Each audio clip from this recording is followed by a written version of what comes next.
At 2:15 p.m. on October 31, 1988, FBI surveillance team Delta 4 watched a middle-aged man close his watch repair shop in Arlington, Virginia, 3 blocks from the Pentagon.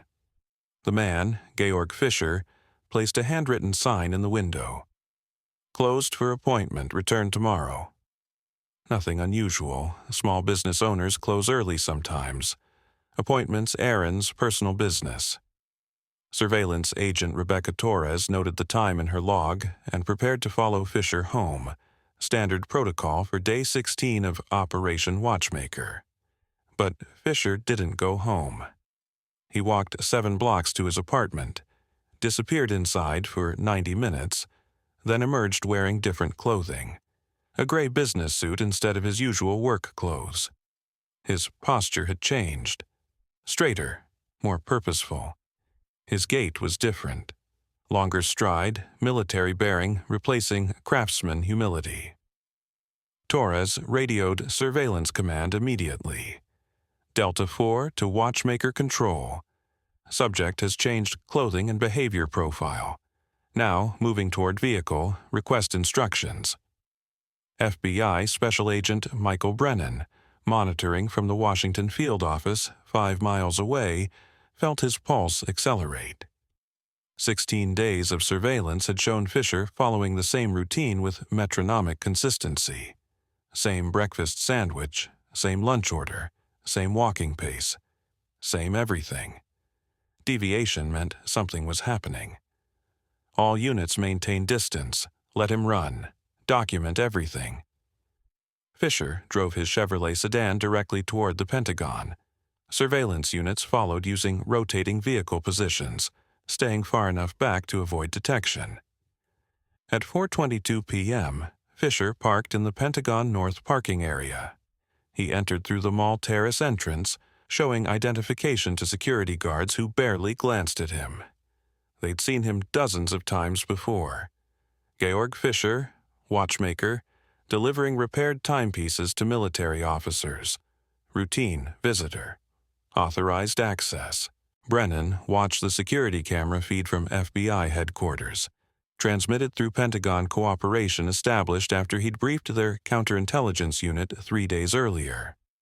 Fischer walked through the checkpoint, proceeded to Corridor 8, Ring C, and delivered a watch to an Air Force colonel. 11 minutes. Routine service. Then Fischer walked toward a public restroom near Corridor 7. He disappeared from camera view. Pentagon security camera coverage had a 12-foot architectural blind spot near that restroom. Budget constraints. Installation pending. Fischer knew it existed. He'd walked through Pentagon corridors for 15 years delivering watches. He knew which areas cameras covered and which they didn't. Brennan watched the timestamp counter advance. 1 minute, 5 minutes, 10 minutes. Fischer remained invisible. At 18 minutes, Fischer reappeared on camera. He walked directly to the exit.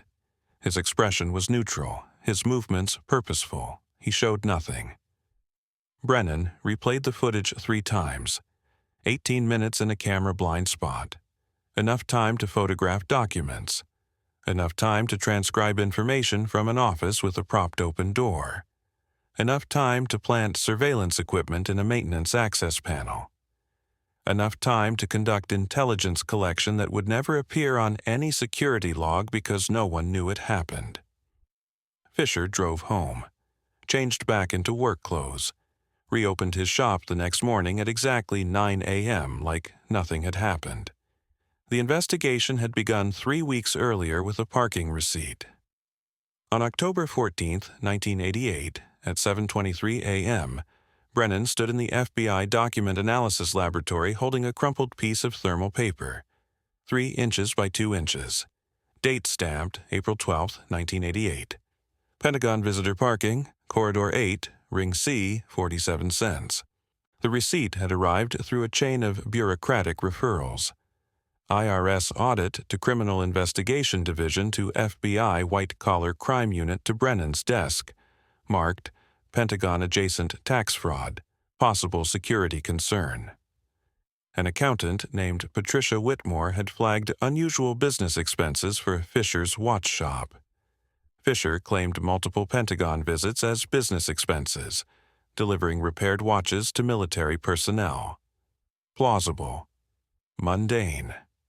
Except, Whitmore noticed Fisher claimed these trips on days when Pentagon parking garage systems recorded no entry under his vehicle registration. Small discrepancy. 37 days over 5 years. Explainable through database errors. But Whitmore was thorough. She flagged it. And the flag reached Brennan. Brennan had been hunting Soviet illegals for 11 years. Deep cover agents living under assumed American identities, embedded in communities, invisible among neighbors who flew American flags and argued about lawn fertilizer. 11 years of chasing leads that dissolved like morning mist. Every suspect checking out clean. Every background holding up under scrutiny. He almost dismissed Fisher's case as garden-variety tax fraud, but something about the Pentagon connection caught his attention. He requested Fisher's complete tax records and Pentagon visitor logs. The pattern emerged slowly. Fisher claimed Pentagon visits concentrated during periods of heightened military activity. December 1983 around Grenada, April 1986 after Libya bombing. Periods when Pentagon operational tempo increased. On days, Fisher claimed Pentagon visits, but his car showed no parking entry. Someone else had visited using building passes issued to military officers who had their watches repaired by Fisher. Someone who could pass security. Someone who had access to Fisher's customer list, appointment schedule, keys, identification. Brennan requested Pentagon security camera footage. Images showed a man entering on 3 separate occasions in 1987. The man matched Fisher's general description but showed subtle differences. Different gait, different posture, different way of carrying himself. On November 4, 1988, FBI Facial Recognition Analysis Unit compared 3 photographs. Fisher at his watch shop taken by surveillance teams. Fisher entering Pentagon on October 31st. Fisher at Pentagon in April 1988 from archived footage. At 8:47 p.m., Unit Supervisor Dr. Patricia Chen called Brennan directly. Agent Brennan, we've completed comparative facial structure analysis. The 3 images show 2 different individuals. Ear position relative to cranial structure varies beyond margin of aging. Intercanthal distance differs by 4 millimeters. Nose bridge angle shows consistent variation. These are measurements that don't change in adults. We're looking at 2 different men using the same identity. Brennan felt the temperature drop, not metaphorically. His body's adrenaline response triggered actual physical perception changes. 11 years hunting Soviet illegals. And now this, not 1 illegal, 2. Sharing 1 identity. 1 maintaining cover, 1 conducting operations. A deployment strategy he'd never seen documented in any KGB training manual, any CIA assessment report, any FBI case study. Georg Fisher had arrived in the United States on January 8, 1973, carrying a West German passport, a letter from a Zurich watchmaking academy, and $3,000 in traveler's checks. He was 41 years old according to his passport. Dark-haired, unremarkable. Immigration officials stamped his visa without hesitation. 3 weeks later, Fisher signed a lease for an 800-square-foot space at 2847 South Joy Street in Arlington, within walking distance of the Pentagon. By 1975, he'd established himself as the preferred watchmaker for Pentagon personnel. Meticulous appointment books, quarterly tax payments, Chamber of Commerce membership, perfect cover. What American intelligence didn't know: the real Georg Fisher had died in a car accident outside Stuttgart, West Germany, in November 1972. Unmarried, childless, no living relatives. KGB Directorate S officers monitoring West German death records identified him as ideal for identity substitution. The illegal who assumed Fisher's identity was Yevgeny Volkov, born Leningrad 1932, trained at the Red Banner Institute. His mission: establish authentic American life, accumulate genuine credentials, build unquestionable cover over 15 years minimum, then wait for activation. But the KGB deployed a variation: twin brothers. Yevgeny maintained the Georg Fisher identity publicly, living the documented life, building the legend through 15 years of genuine daily activity. His twin brother Anatoly lived hidden in Alexandria, Virginia, emerging only for operations, borrowing Yevgeny's identity, documents, vehicle, and established Pentagon access to conduct intelligence collection. One brother provided perfect cover. The other provided capability. American counterintelligence never expected paired illegals sharing one physical identity. The system worked for 15 years, until Patricia Whitmore cross-referenced Fisher's tax ledgers against Pentagon's new automated parking system. The vulnerability emerged from economics, not espionage tradecraft. Yevgeny kept meticulous records to maintain convincing business legitimacy. He recorded every Pentagon visit as a business expense: mileage, parking fees, time spent. Those records demonstrated business legitimacy and provided tax deductions. For years, this documentation posed no risk. But automated parking systems recorded every vehicle entry electronically. When Whitmore compared Fisher's claimed expenses against database entries, she found systematic discrepancies. Brennan authorized immediate technical surveillance on November 5th. FBI teams entered Fisher's apartment during overnight hours while he slept, installing audio monitoring devices in 43 minutes. The surveillance revealed nothing incriminating. Fisher spoke rarely. Business conversations with customers. No suspicious phone calls, no visitors except customers. Perfect normalcy, perfect cover, because he wasn't the operational illegal. On November 14th, Fisher closed his shop at 11:00 a.m. for a personal errand. Surveillance teams followed him to a hardware store in Alexandria. 43 minutes inside. Too long for typical purchases. Agents questioned the clerk after Fisher departed. The clerk remembered detailed questions about lock mechanisms, commercial-grade security systems, key duplication procedures. I thought maybe he was a locksmith or security contractor. He knew technical terminology. FBI obtained hardware store security footage. The man moved with confident body language, military posture. Different gait than the Fisher at the watch shop. Facial recognition confirmed it. Two different men. The hardware store visitor was individual Alpha, the operational illegal who visited the Pentagon. Not individual Bravo who ran the watch shop. Alpha was gathering intelligence about security systems, lock vulnerabilities, information useful for planning penetration operations.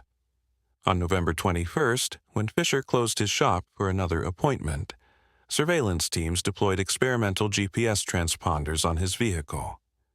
Magnetic units attached to the undercarriage in seconds. The transponders revealed Fisher's car traveled to 4521 Beauregard Street in Alexandria, apartment 12B, leased under the name Robert Mitchell since 1984. Rent paid through automated bank transfers.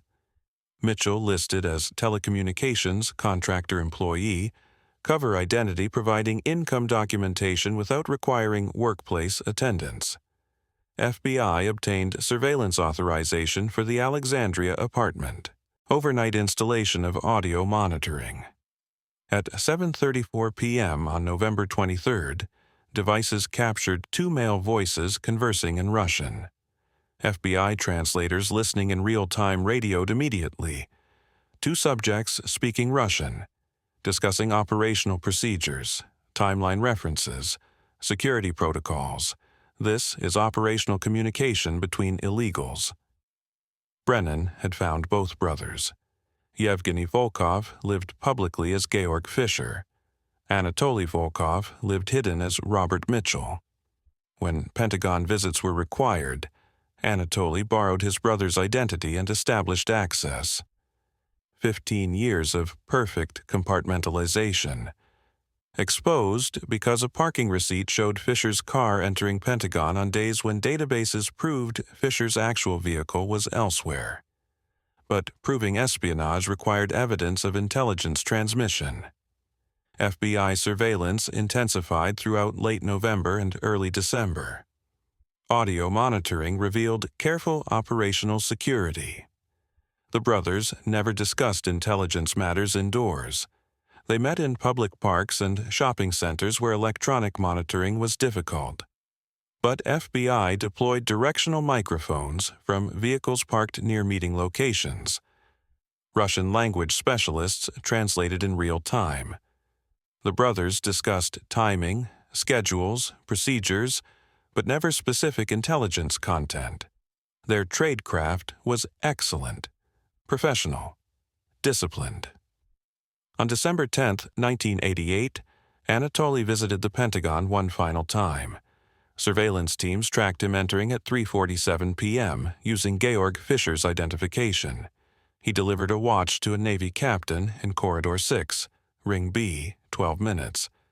Then he walked toward the Corridor 7 restroom, the architectural blind spot FBI now knew he exploited. 17 minutes invisible to cameras. When he emerged, he proceeded directly to the exit. FBI surveillance cameras photographed him clearly under December afternoon light. High-resolution images showing his face, his posture, his movements through Pentagon corridors. Anatoly had no idea those photographs would be prosecution evidence at his trial 6 weeks later. The breakthrough came from NSA. On December 18, 1988, Signals Intelligence detected encrypted burst transmissions originating from Alexandria, directed toward Soviet diplomatic facilities in Washington.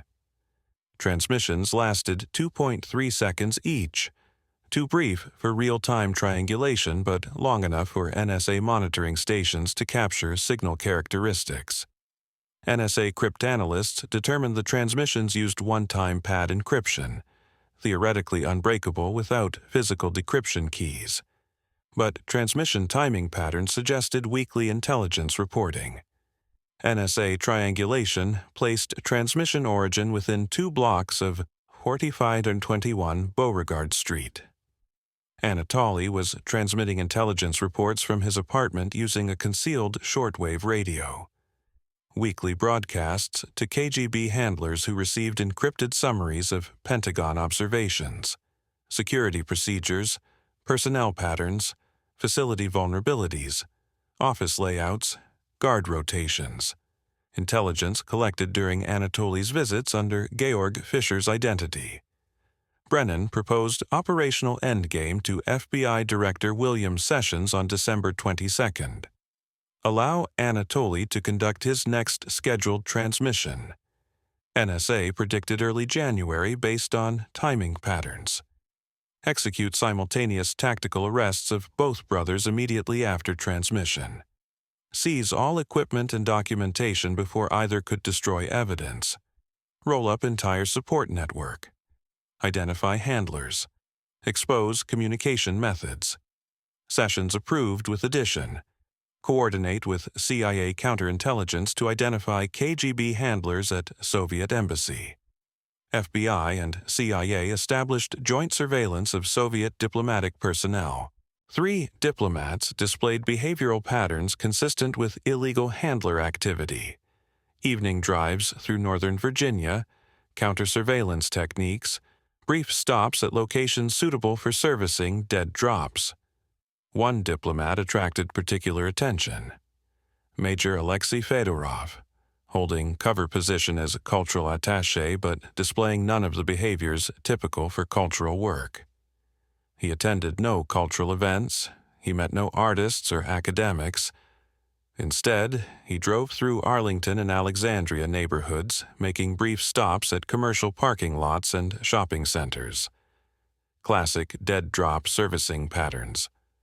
On December 22, 1988, at 8:45 p.m., FBI surveillance teams watched Fedorov park at a shopping center near Anatoly's apartment. He walked through the parking lot and stopped beside Yevgeny's gray Chevrolet sedan, currently parked outside Anatoly's building. Fedorov bent down as if tying his shoe. When he stood, he deposited something beneath the vehicle. He walked away, returned to his car, departed. FBI technical teams approached the Chevrolet after Fedorov left. Attached magnetically to the undercarriage behind the rear axle, a small metal container. Classic dead-drop cash. Inside, one-time pad code sheet and instructions written in Russian. FBI photographed everything, replaced it exactly, withdrew. Anatoly would retrieve the cash and use the one-time pad for his next transmission. FBI now had physical evidence connecting the Volkov brothers to active KGB handlers. On December 23rd, at 11:34 p.m., FBI surveillance cameras recorded Anatoly emerging from his apartment building and walking to the Chevrolet. He looked around briefly, bent down near the rear wheel well, retrieved the magnetic container. The entire exchange took 18 seconds. He walked back inside carrying the cash in his jacket pocket. FBI had photographed everything. High-resolution images showing Anatoly's face clearly visible under parking lot lights, his hand removing the container. The one-time pad instructions he'd use for his next transmission. Michael Brennan sat in his office at 11:47 p.m. on December 28, 1988, reviewing the operational plan one final time. NSA would detect Anatoly's next transmission, predicted for early January. The moment transmission ended, FBI hostage rescue teams would execute simultaneous tactical entries on both residences. 12 agents per location. Night vision equipment. Ballistic shields. Complete surprise. Yevgeny would be arrested in Arlington. Anatoly in Alexandria. Both would be processed at FBI headquarters. Search teams would catalog evidence. Transmission equipment. Code sheets. Pentagon maps. Journals documenting 15 years of intelligence collection. Brennan closed the operational plan folder. The parking receipt sat in an evidence folder on his desk. 3 inches by 2 inches. Thermal paper beginning to fade. April 12, 1988. Pentagon visitor parking. 47 cents. Such modest evidence to end 15 years of perfect deception. He turned off his office light. Through the window, Pennsylvania Avenue stretched dark and empty toward Capitol Hill. Somewhere in Arlington, Yevgeny Volkov slept above his watch shop. 4 miles away in Alexandria, Anatoly Volkov sat in his apartment, perhaps preparing encrypted reports for his next transmission. Neither knew that a parking receipt worth 47 cents had exposed what 11 years of FBI counterintelligence surveillance had never detected. NSA predicted the next transmission would occur between January 5th and January 10th, 1989. When that transmission ended, FBI teams would breach. 90 seconds from breach to secured arrests. 15 years of Soviet penetration would end before either brother could reach for a light switch. Brennan gathered his coat. Behind him, evidence folders sat locked in secure storage. Ahead, 2 brothers lived their final days of freedom. 10 days, maybe less. They had no idea. The next transmission would prove it. At 9:47 p.m. on January 7, 1989, NSA monitoring station Delta 7 detected an encrypted burst transmission originating from Alexandria, Virginia. Duration, 2.3 seconds. Direction, Soviet Embassy Communications Facilities, Washington, D.C. The signal matched frequency and encryption patterns previously identified in Operation Watchmaker surveillance. NSA senior analyst Robert Chen picked up the secure telephone line connecting his station to FBI counterintelligence operations. "This is Delta 7. We have transmission." Watchmaker subject confirmed origin 4521 Beauregard Street. Timestamp 2147.03. Authorization to notify FBI tactical units. FBI hostage rescue team leader David Chen received notification at 9:51 p.m. He was positioned in a surveillance van 2 blocks from Anatoly Volkov's Alexandria apartment, commanding 12 tactical agents equipped with ballistic shields, night vision equipment, and door-breaching tools. Simultaneously, FBI Special Agent Rebecca Torres commanded a second 12-agent team positioned near Yevgeny Volkov's Arlington residence above the watch shop. Both teams had been positioned since 8 p.m., waiting for NSA confirmation. Chen radioed Torres. Watchmaker actual to Watchmaker 2. NSA confirms transmission. Execute in 90 seconds on my mark. Torres acknowledged. Watchmaker 2 copies. Teams ready. Chen counted down. Mark in 3, 2, 1, mark.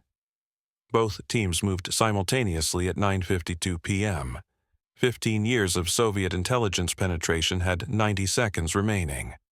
David Chen's team approached 4521 Beauregard Street through the building's rear service entrance, bypassing the main lobby where security cameras might alert Anatoly. Lockpick specialists opened the service door in 11 seconds without triggering alarms. The team proceeded up the stairwell to the 4th floor. Apartment 12B was at the end of the corridor. Chen positioned his team. 4 agents with ballistic shields at the door, 4 covering the corridor behind them, 4 positioned at the building's rear fire escape in case Anatoly attempted to flee through a window. Chen knocked loudly. FBI, open the door. No response. He knocked again. Federal agents, open the door immediately. Inside, Anatoly heard the knock. He was standing at his kitchen table, reviewing the one-time pad code sheet he'd just used for transmission. The shortwave radio was still warm, concealed inside the hollowed-out encyclopedia on his bookshelf. For 3 seconds, Anatoly froze. His training told him what was happening. The FBI had found him. 15 years of perfect cover ending in a knock on the door.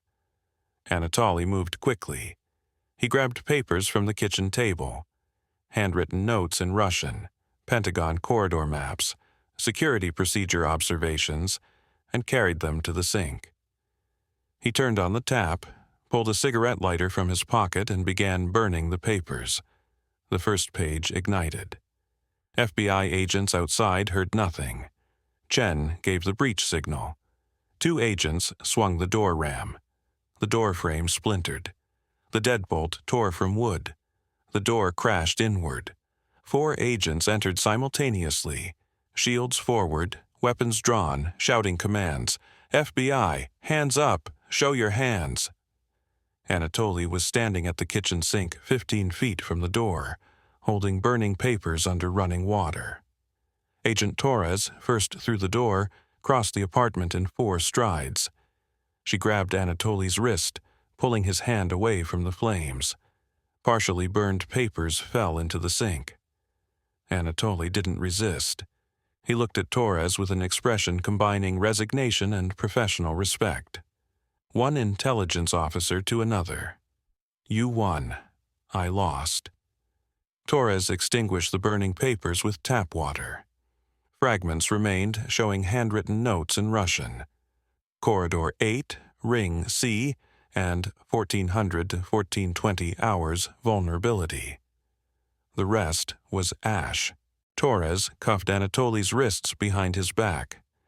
Anatoly Volkov, you're under arrest for conspiracy to commit espionage against the United States.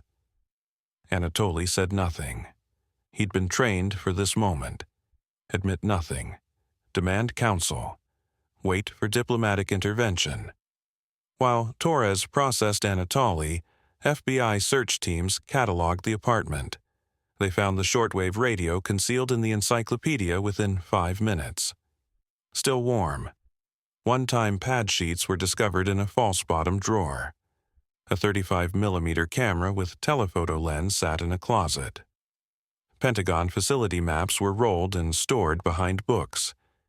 Visitor passes issued to Georg Fischer dating back to 1984 were organized in a manila folder. And in the nightstand drawer, wrapped in cloth, they found a journal written in Russian. 4 miles away in Arlington, Rebecca Torres's second team executed simultaneous breach on Yevgeny Volkov's apartment above the watch shop. One strike from the door ram, and it collapsed inward. Agents entered shouting commands. Yevgeny was sitting on his sofa, reading a German-language newspaper. He looked up calmly, set the newspaper down carefully, folded it, placed it on the coffee table. Then he raised his hand slowly, showing no threat. Yevgeny Volkov, you're under arrest for conspiracy to commit espionage and false identity fraud. Yevgeny nodded slightly but said nothing. He'd known this moment would eventually come. Every illegal knows. The question was never if, only when. Both brothers were transported separately to FBI headquarters at 10:47 p.m. They were processed in different buildings, isolated completely. FBI protocol for co-conspirators: prevent communication, prevent coordination, maximize pressure for individual cooperation. Michael Brennan watched Anatoly's interrogation through one-way glass beginning at 11:34 p.m. An FBI Russian language specialist read Miranda warnings in English, then Russian. Anatoly spoke his first words since arrest. "I want lawyer." The specialist tried different approaches for 40 minutes, appeals to self-interest, warnings about harsh sentences, suggestions that Yevgeny was cooperating. Nothing worked. Anatoly repeated, "I want lawyer." Yevgeny's interrogation proceeded identically. Different agent, same result. Both requested counsel immediately and refused all questions. FBI had expected this. Professional illegals were trained to resist interrogation. The evidence would convict them. FBI search teams completed evidence cataloging at both residences by 2:15 a.m. on January 8th. The inventory was devastating.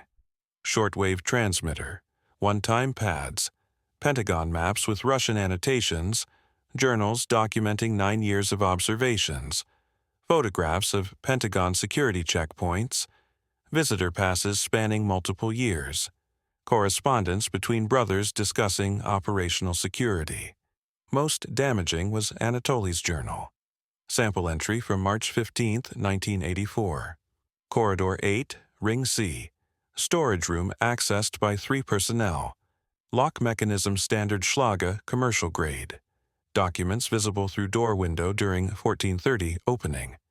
Guard rotation pattern suggests 20-minute vulnerability window between 1400 to 1420 hours.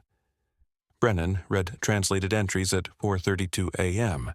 The journal contained 147 pages of similar observations. Office layouts, security procedures, personnel schedules, guard rotations, door locks, camera blind spots. Everything necessary for hostile intelligence services to plan penetration operations if war came. If Cold War tensions had escalated beyond control, Anatoly's intelligence would have guided Soviet special forces directly to high-value Pentagon targets. And it had been collected over 9 years through simple observation during watch delivery visits that appeared completely routine. The Soviet embassy responded predictably. On January 9th, Ambassador Yuri Dubinin delivered formal diplomatic protest to the State Department, condemning the arrests as provocative harassment designed to damage improving Soviet-American relations. The State Department declined comment.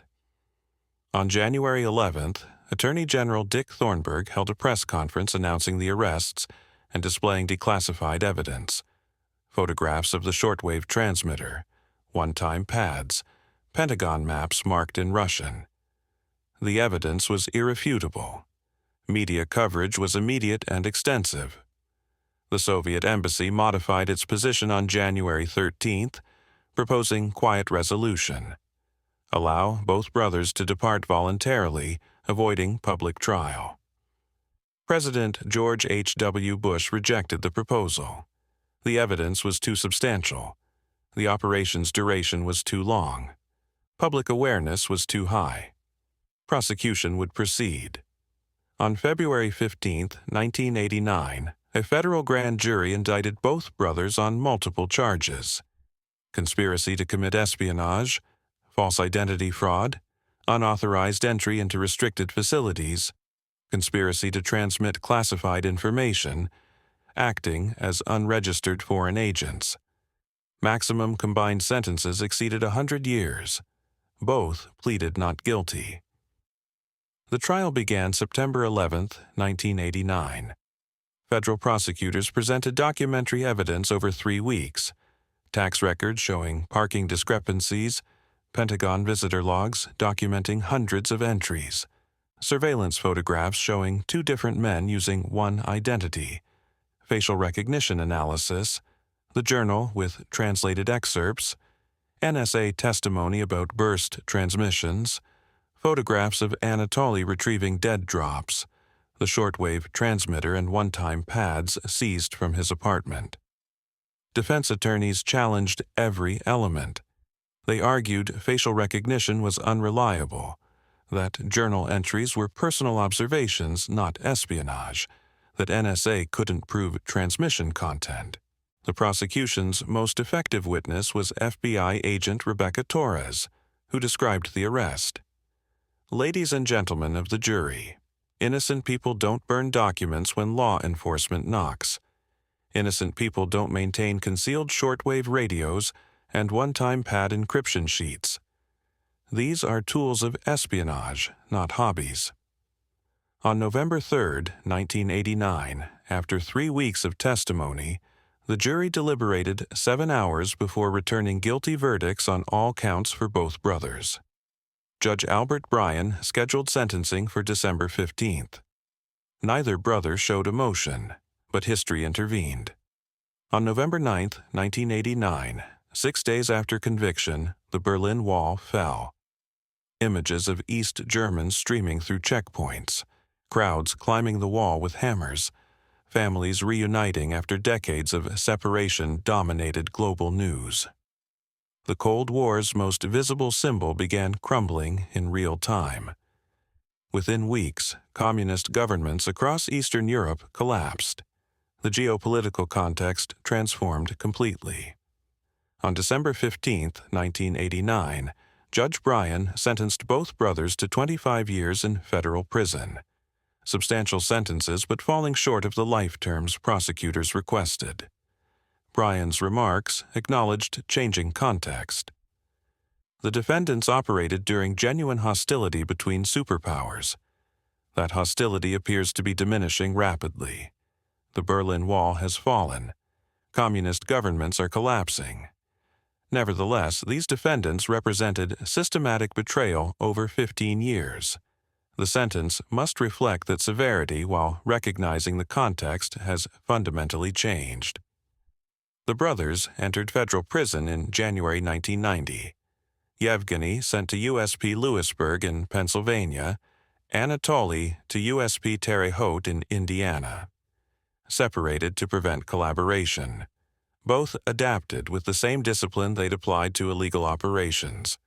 They followed rules, avoided conflicts, maintained low profiles, and waited, because both understood they'd become bargaining chips in post-Cold War diplomacy.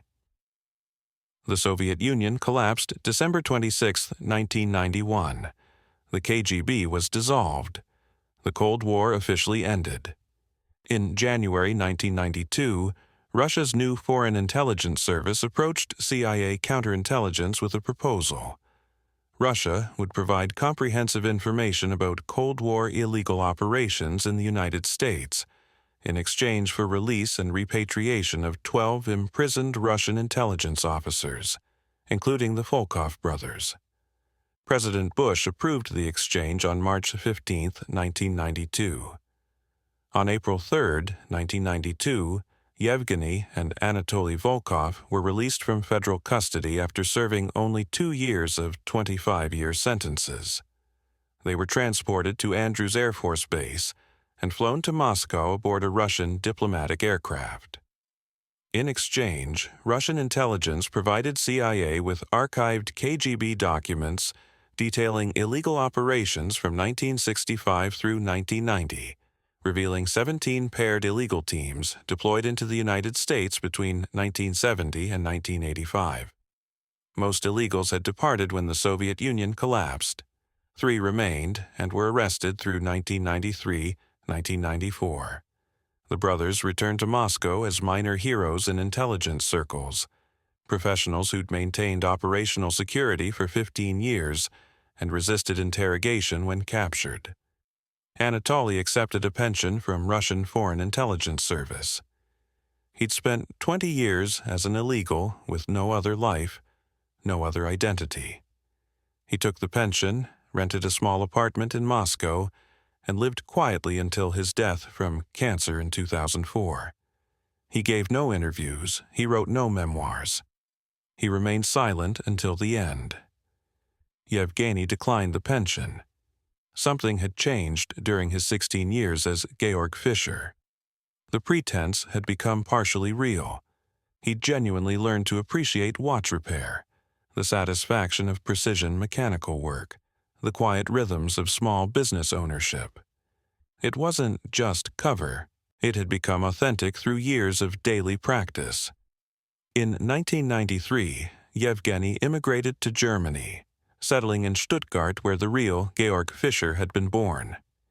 He opened a small watch repair shop on Königstrasse, operating under his real name, Yevgeny Volkov. No false identity, no deception. He lived quietly for 18 years, working 6 days per week, repairing watches for customers who knew nothing of his past. He died on March the 22nd, 2011, at age 79. His obituary in the Stuttgarter Zeitung described him simply as a skilled watchmaker who came to Germany late in life. But Yevgeny kept one secret until death. In his Stuttgart apartment, discovered after he failed to open his shop for 3 consecutive days, investigators found a small wooden box on his bedside table.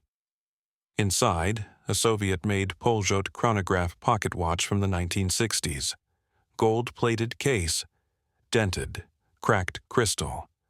The movement was frozen, hands stopped at 3:17. The watch bore an inscription in Russian Cyrillic, to Yevgeny Volkov for completion of naval service, 1970. This was Yevgeny's personal watch from Soviet naval service before KGB recruitment. He'd kept it through transformation into Georg Fischer, through 16 years of false identity, through imprisonment and exchange, through 18 years in Stuttgart. But the watch was deliberately destroyed. A small jewelry hammer sat in the same box. Yevgeny had smashed his own watch at some point, stopping it permanently at 3:17. The act was private, invisible, symbolically violent. A man destroying physical connection to his real identity, or destroying time itself, freezing a moment whose significance remains forever unknowable. Did he smash the watch when he assumed the Fischer identity, killing his past to perfect his cover?